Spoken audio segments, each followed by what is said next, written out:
Well, folks, it's between the hours of 6:15 and 9 o'clock on a Monday evening, so you know what that means. It's time for your favorite key to relaxation, Sustainable Solutions, the show where we show you solutions that are sustainable. I'm your host, Aaron Walker, and this is by no means a PowerPoint presentation that has been recorded on my screen. Give me a break, we were on a budget. Anyhow, stick around, because later in the show we're actually going to have a very special guest, the one, the only, Elon Musk. Yeah, that's right. Elon Musk is going to be on the show later on, so do not go anywhere. You do not want to miss it. So without further ado, let's get this party started. Last time, we talked about a project done by Habitat for Humanity of the Chesapeake Bay area in Baltimore, Maryland. Now, this project consisted of the construction of 9 homes that were all sustainable and green for people of the Mickeldary Park neighborhood. These homes featured amenities like Energy Star compliance, modular construction, and modern design. Now, this sounds like a really great combination. I mean, you get the efficiency of Energy Star requirements, you get the cheaper price point of modular construction, and you get a home that people really want to live in and can be proud of with modern design. So you might be wondering, like, why are we talking about it? Because that sounds so perfect. Hooray, good for Habitat for Humanity. Well, I wish that were the case, but unfortunately, there's quite a few holes that could be poked into one of these facets, and that's the modular construction. You see, Habitat for Humanity did not go about it the best way. Modular construction happens when you get a bunch of home modules built in a big warehouse or a factory, and when they're done, they're actually shipped off to the building site where they're assembled by manpower and large cranes and such. And the finished product is actually really nice. You get something that is usually a low budget on a shorter timeline, and it just looks just as good as any other modern construction out there. So you might be wondering, like, why wouldn't you do this? Why wouldn't you go for modular construction? And how could you go wrong, really? Well, I'll tell you, Habitat for Humanity went way wrong because they chose Penn Lion Homes as their modular construction facilitator. Now, Penn Lion Homes actually had some experience in sustainable housing initiatives. However, there's one major problem with them as the facilitator of this process. They live in Selinsgrove, Pennsylvania. Now, Selinsgrove, Pennsylvania, I'm sure is a great town, but it's 126 miles away from Baltimore, Maryland. Now, that's a lot of diesel fuel and time spent going back and forth. Now, this kind of flies in the face of Habitat for Humanity's green building mission statement, all right? And this is a problem because as all these gas prices and travel prices are going up, it's eating into the budget, which is causing this facet to go way through the floor. Affordability. That's a problem because we want these houses to be affordable because they're intended to be for lower income people and families.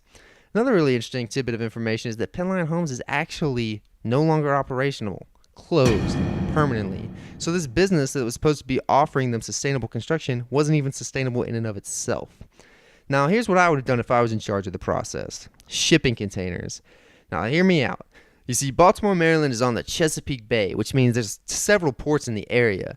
Now, these ports have just piles of these shipping containers laying around empty, and these shipping containers aren't doing anybody any good. They're just sitting there. So the ports will actually sell them to you for a really reasonable price. And if you buy these shipping containers, you get your modules already made up for a fraction of the price that you would spend to manufacture them in a warehouse. And really all you got to do is a little bit of cutting and pasting and glamming up, and you get yourself a really great finished product that quite honestly looks as good as any other modular home construction. And you did it for a fraction of the price without any transportation needs. Well, a few transportation needs, but nothing compared to what they were doing going back and forth from Pennsylvania. So I think if they had done this, it would have brought the affordability of the house way down and would have been all around a much better situation. Unfortunately, that's not the only flaw that Habitat for Humanity had in their design process. You see, Habitat for Humanity overlooked a crucial detail about sustainable construction, and that is energy independence. They didn't incorporate even a single solar panel into their designs. Now, I'm not going to sit here and say that every single home has to have a wind farm in the front yard, but I mean, come on. Is a couple of solar panels really going to break the bank? Well, unfortunately, in a lot of cases, yeah, it is. These budgets are super tight, and solar panels, quite honestly, a lot of times just don't make the cut. To be honest, energy independence is just not really affordable. Or is it? Here to talk about his newest, latest, greatest invention, the man, the myth, the legend, Elon Musk. Ha! You guys thought I was kidding? Nope. Here he is, Elon Musk, as promised. You know, sort of, kind of. Anyhow, This is Elon Musk at a presentation that he's given revealing the new solar roof that Tesla was going to be rolling out. In this presentation, he goes over the solar shingles, which are actually roof tiles that all have solar panels in them, and these solar panels actually power the house throughout the day. The goal is to have electric, or solar roofs that look better than a normal roof, generate electricity, last longer, have better insulation, and actually have an installed cost that is less than a normal roof plus the cost of electricity. Wait. Did he just say what I think he just said? Cheaper than a normal roof? There's no way. I mean, look at this thing. This thing is a thing of beauty, and you're telling me it's going to power my home all day? I just don't buy it. Well, after a little bit of digging on my part, you will actually be happy to find out that our collective intuitions were correct, and it was not an accurate statistic. In reality, the solar roof is going to cost about 3 times what a normal roof costs. Elon, you have been debunked. Thanks for coming on the show anyway, though, Mr. Musk. I guess we'll cut him some slack, though, because he did say that the goal was to eventually have a solar roof that was cheaper than a normal one. And I mean, let's be honest, Tesla's not exactly in the business of giving out freebies. But anyway, back to the Chesapeake Bay. Overall, Habitat for Humanity did do a really good job. I mean, 9 people are now in homes that weren't before, and that is a big deal.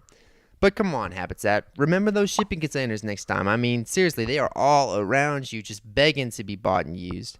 And also, throw on a couple solar panels, because seriously, energy independence is a big deal. And on that note, maybe if you can make a windmill work, I say try it. Some people might dissuade you. I say go for it.